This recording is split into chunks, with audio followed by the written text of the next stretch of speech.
প্রশ্ন, ধার্যকৃত মোহরের টাকা পূর্ণ বা আংশিক স্ত্রী কর্তৃক স্বামীকে মৌখিক মাফ করলে সই হবে কিনা?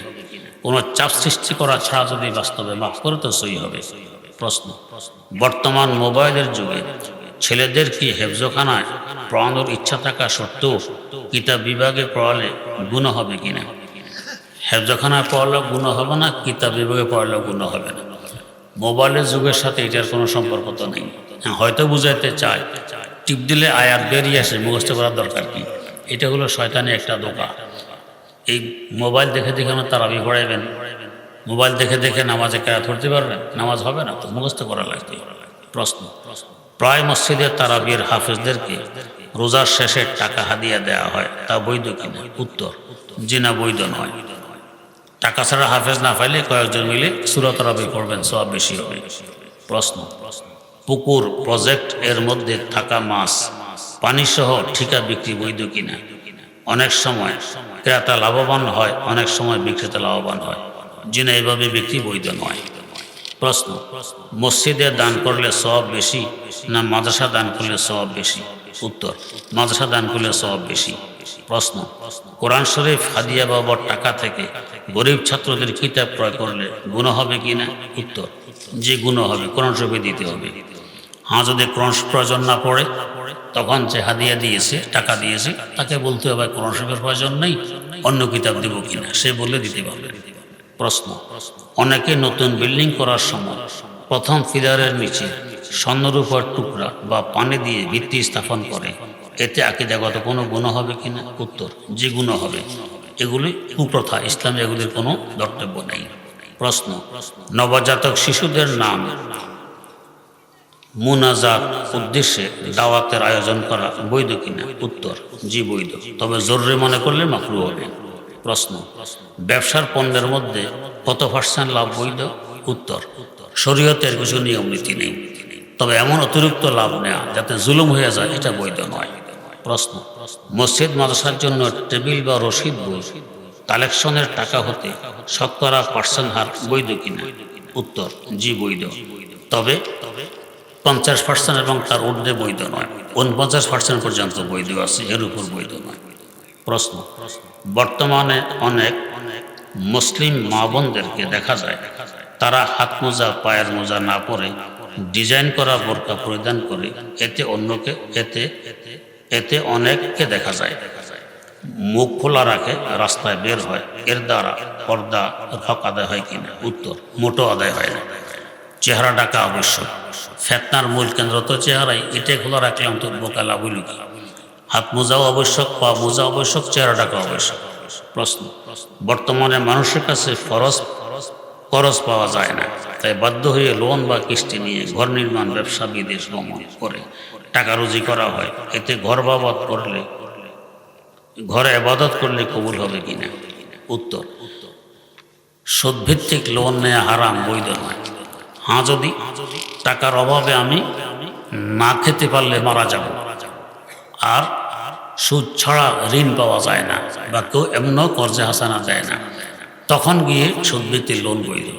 বিদেশ যাওয়ার জন্য, ঘর বানানোর জন্য, ব্যবসার জন্য সুদভিত্তিক লোন বৈধ নয়, হারাম, কবিরা গুনাহ হবে।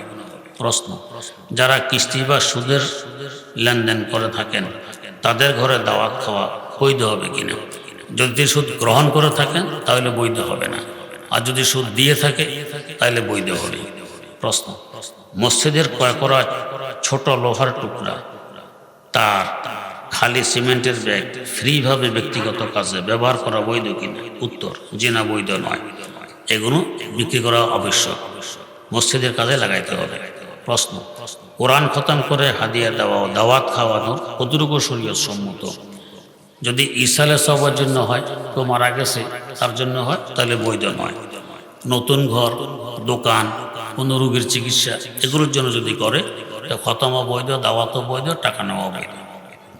প্রশ্ন, মানুষ কর্তৃক জুলুম থেকে বাঁচার আমল কি? আল্লাহ রাব্বুল আলামিনের কাছে দোয়া করা। জালিম ব্যক্তি মজলুম থেকে ক্ষমা চাইলে তাকে কতবার পর্যন্ত ক্ষমা করা যায়?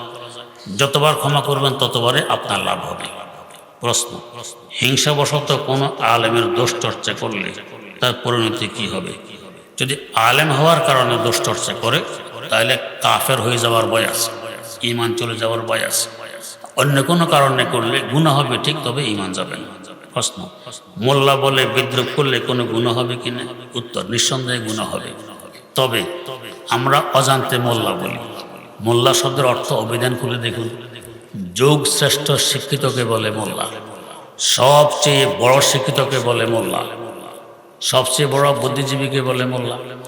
তাই মোল্লা হেফজুর রহমান সিহরবি, মোল্লা জামি, মোল্লা জালাল, মোল্লা রুমি, এদেরকে মোল্লা বলে উপাধি দেয়া হয়েছিল। কেন? মোল্লা আলী কারি তাদের যুগে শ্রেষ্ঠ শিক্ষিত ছিল।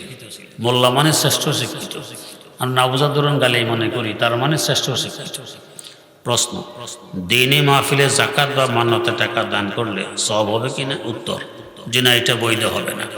মান্যতা এবং জাকাতের টাকা গরিব মিসকিনকে দিতে হয়। মাহফিলে দান করলে মান্যতা আদায় হবে না এবং জাকাতও আদায় হবে না। প্রশ্ন, মাহফিলের মাইকের আওয়াজ যতটুকু পৌঁছে সেখান থেকে ওয়াজ শ্রবণ করলে, প্যান্ডেলে বসে ওয়াজ শ্রবণ করলে সওয়াবের মধ্যে ব্যবধান হবে কিনা? উত্তর, জি ব্যবধান হবে। ওইখানে যায় আওয়াজ, এখানে হয় ওয়াজ। এখানে যে একটা বরকত থাকবে, বাইরে সে বরকত থাকবে না। এখানে আসলে যে একাগ্রতা হবে, বাইরে সে একাগ্রতা হবে না। প্রশ্ন, স্বামী বা ছেলে বিদেশ থেকে তাদের সাথে কথা বলার জন্য মোবাইলে ভিডিও কলে যোগাযোগ করলে কোনো মনের শান্তি অনুভব হয়, ইহা অপরাধের অন্তর্ভুক্ত কিনা? জি না, অপরাধের অন্তর্ভুক্ত নয়। প্রশ্ন, শাশুড়ির খেদমত করা বৌমার জন্য কতটুকু জরুরি? বৌমার নৈতিক জরুরি, আইনগত জরুরি নয়। সে যদি খেদমত করতে না চায় তাকে বাধ্য করা যাবে না। খেদমত করা ছেলের দায়িত্ব, ছেলে নিজে করবে। বউকে দিয়ে করাতে পারলে করবে শালীনতার সাথে, অথবা কোনো লোকের মাধ্যমে করবে, কিন্তু বউকে বাধ্য করতে পারবে না যে আমার বাপের, আমার মায়ের খেদমত করাই লাগবে। প্রশ্ন, শাশুড়ির বকা থেকে বাঁচার জন্য গ্রাম ছেড়ে শহরে বসবাস করা কতটুকু শরীয় সম্মত? যদি দেখে ঠিকই বউ আর শাশুড়ি বলে না, তো ভিন্ন থাকাই শরীয় সম্মত হুকুম। বউ আর শাশুড়ি একসাথে থাকবে না, ভিন্ন থাকবে, মহব্বত থাকবে। প্রশ্ন, আদালতের উকিলদেরকে টাকা দিয়ে মামলা চালানো বৈধ কিনা? উকিল যেহেতু আপনার প্রতিনিধি, তার সময় এখানে ব্যয় হচ্ছে, মেধা ব্যয় হচ্ছে, এর বিনিময়ে সে টাকা নেবে, এটা বৈধ। আর যদি মিথ্যা মামলা চালা তাহলে হবে হারাম। প্রশ্ন, এলাকার পঞ্চায়েতদেরকে সামাজিক বিচারের পরে চা নাস্তা খাওয়ানো জায়েজ কিনা? যদি আপনি এমন লোকজন একসাথে হলে চা নাস্তা খাওয়ানোর আপনার অভ্যাস আছে, এই হিসাবে খাওয়াচ্ছেন তো ঠিক আছে। আর যদি আমার পক্ষে রায় দেওয়ার জন্য চা নাস্তা খাওয়াই, এটা হবে ঘুষ, এটা হারাম। প্রশ্ন, জুমার নামাজ কোত্থেকে আসছে? আপনি জুমা নিয়ে ব্যস্ত, ফজর কোত্থেকে আসছে এটা তো জানা দরকার না? ফজর যেখান থেকে আসে, জুমা সেখান থেকে আসছে। প্রশ্ন, দুইবার আজান দেওয়া হয় কেন? দুইবার আজান দেওয়া সাহাবায়ে কেরামের আমল। রাসূল আকরাম সাল্লাল্লাহু আলাইহি ওয়াসাল্লাম জমানায় একবার দেয়া হতো, এবং হুজুর বলে গেছেন যে আমার সুন্নতকে আঁকড়ে ধরো, আমার খোলাফায়ে রাশিদিনের সুন্নতকেও আঁকড়ে ধরো। আলাইকুম বিসুন্নতি ওয়া সুন্নাতিল খোলাফায়ে রাশিদিনিল মাহদিয়িন।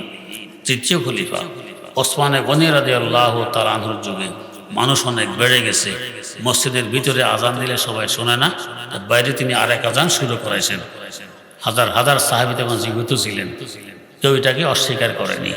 খোলাফায়ে রাশেদার মধ্যে হযরত আলীও জিন্দা ছিলেন, অস্বীকার করেনি। তো উম্মতের জন্য এটা সুন্নত, রাসূলের আদেশ অনুযায়ী আমার খোলাফারা কোনো কিছু জারি করলে এটাকেও আঁকড়ে ধরো, এটা আমার সুন্নতের নেই। এই জন্য দ্বিতীয় আজান অনেকে বেদাত বলে, দুঃসাহসিকতা দেখায়, এটা বৈধ নয়।